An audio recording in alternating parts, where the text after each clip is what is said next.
Well, hello everyone, I'm Darth Browner, and welcome to a very, very special video with my good friend Nirth Panther, where we will be discussing our top 3 favourite Generation VIII Pokemon. Now, these are brand spanking new Pokemon, not ones from previous generations. So, first off, I'm going to talk about mine, and I'm going to hand over the baton to Nirth, and he's going to tell us his favourite Gen 8 Pokemon. So guys and girls, without further ado, let's get on with the show, where here will be my first one. We're going to be kicking off with Inteleon, who is going to be quite familiar to those of you that picked good old Sobble, the starter, who was evolved straight into Drizzile, and then becomes the majestic badass that is Inteleon. Inteleon is pretty damn cool, I'm not gonna lie.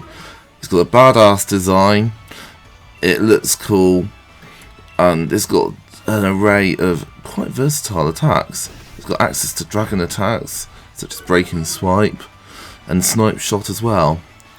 So, I would definitely rank Inteleon's one of my favourites, plus the fact you've got to love the secret agent vibes coming off Inteleon, the way it just is an agent, which kind of evokes a sense of Britishness about it, so you could almost call it Inteleon Bond, so to speak. And it's my favourite fully evolved starter out of the Generation VIII Pokemon.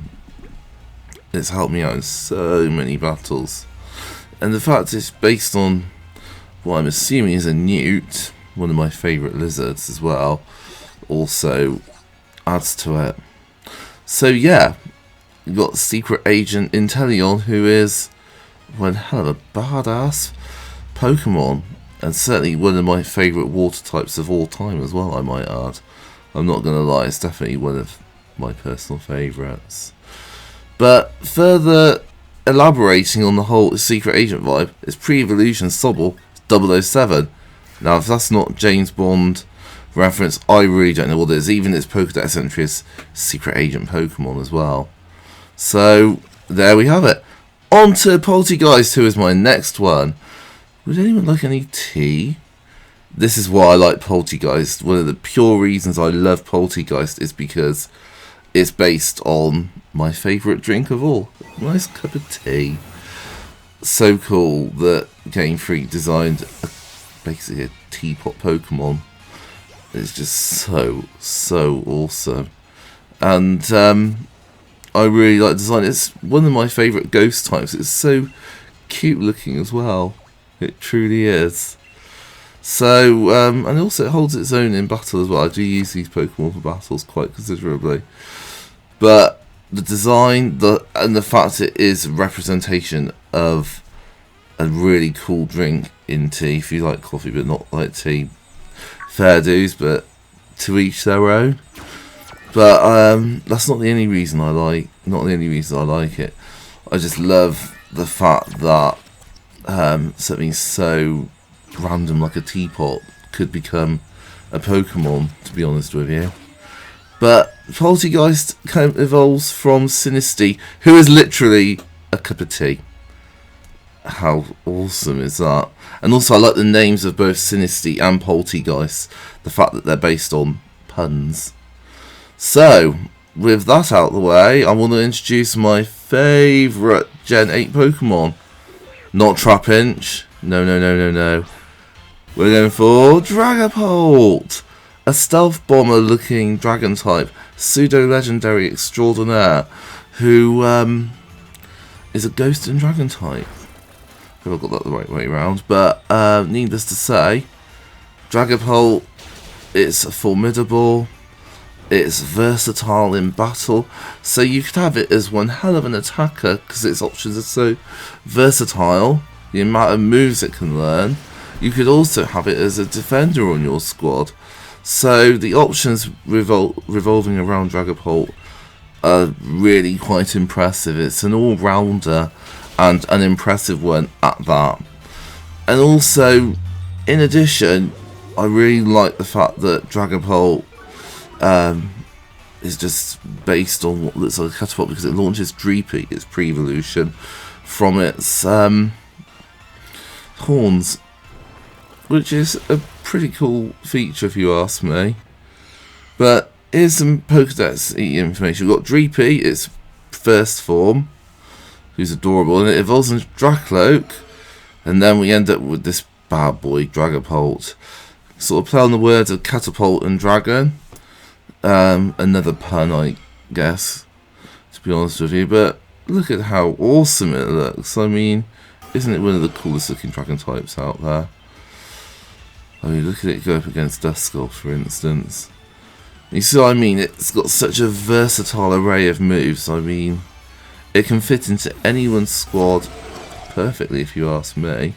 And it's really good in double battles as well, as it can certainly cater for another Pokemon's weaknesses for sure with its versatility. So, ultimately, you've got what I would probably just consider as one of the best Pokemon ever, really. I'm not gonna lie. But, also, this is a little side note. How cute is it in Pokemon Camp as well?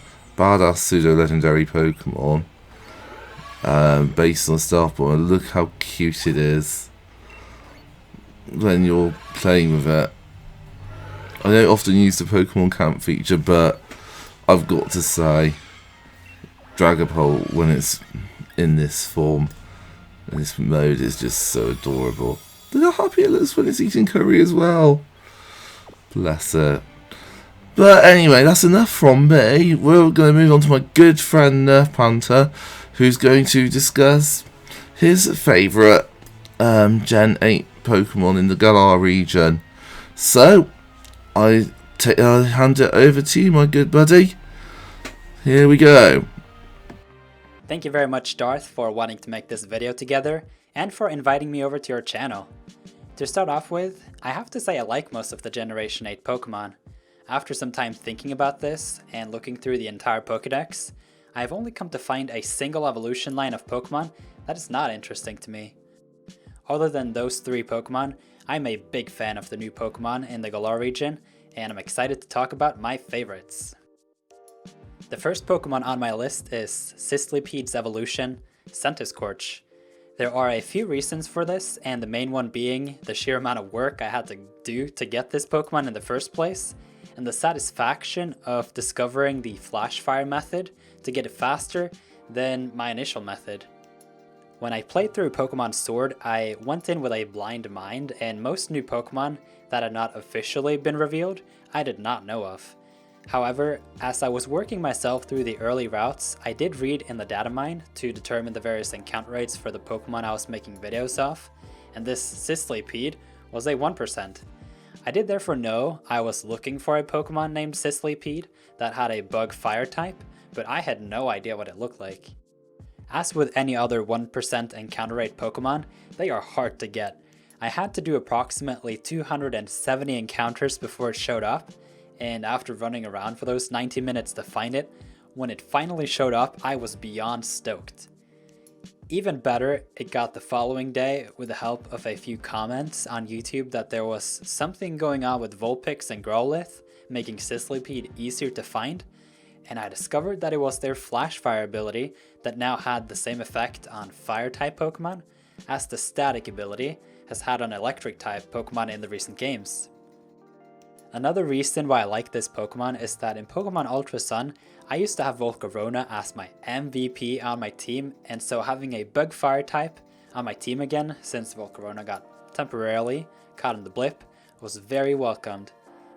Just a few weeks back, I also happened to hatch a shiny Sizzlipede while breeding for a competitive Centiskorch, and it looks really epic at the same time as being strong in battle. The next Pokemon on my list is the legendary Pokemon in Pokemon Sword, Zacian.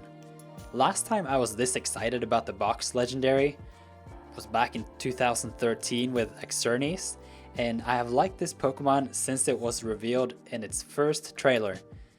Not only is it an epic looking wolf Pokemon with some interesting mythology backing up its origins, but it's part fairy type, and I'm into fairy type Pokemon. As it is the main legendary of the game, there are story spoilers coming in 3, 2, 1. I like the story in Pokemon Sword where I got to team up with Zacian to defeat Eternatus, as Eternatus was given enough power to Gigantamax and could potentially ruin the Galar region. I also think the legendary Pokemon soundtrack is amazing. The wolf cries in the background are so epic. The mist in the beginning of the game when you first encounter Zacian in the Galar region also just really set the tone in the game, and I thought that was awesome. It's been a while since I really enjoyed the box legendary and how the legendary tied into the story, and for that reason, the design, the typing, the sheer power this Pokemon has is why it's number 2 on my list. While I really like Centiskorch and Zacian, my favorite new Pokemon of the Galar region is none other than Corviknight. I have a tendency to really like flying type Pokemon, and especially the regional birds. I have also discovered that I think Corviknight and its pre-evolution Rookidee are based on 2 of the birds that I see every day when I walk to school, Blåmeis and Kråke.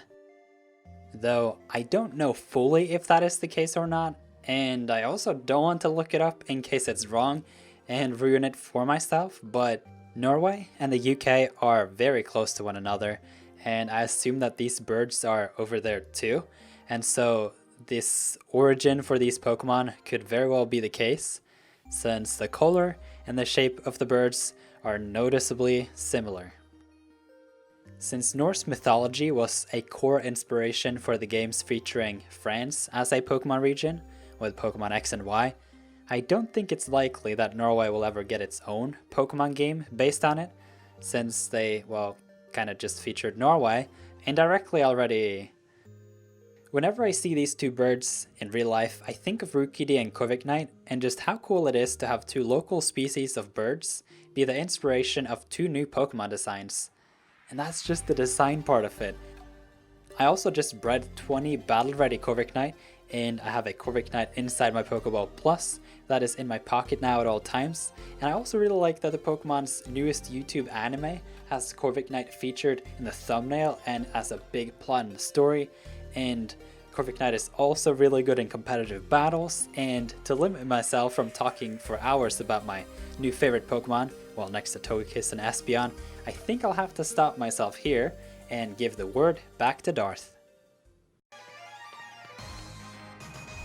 I want to say a massive thanks to Nirth for that. It was really interesting with his choices, I must admit. I also want to say huge thanks for him for agreeing to do this amazing collaboration. I've really enjoyed working on this video with him, and I suggest all of you guys check out his really fantastic YouTube channel. Such a great community has been built up on there. The link to his channel will be in the description of the video. This has been Darth Browner. Thank you immensely for watching. Don't forget to give us a like and hit that subscribe button, and be sure to check out Nirth's channel as well and give him a subscribe. And we'll see you on the next video. Really hope you enjoyed this collaboration between me and Nirth, and ciao for now everyone. Bye-sies!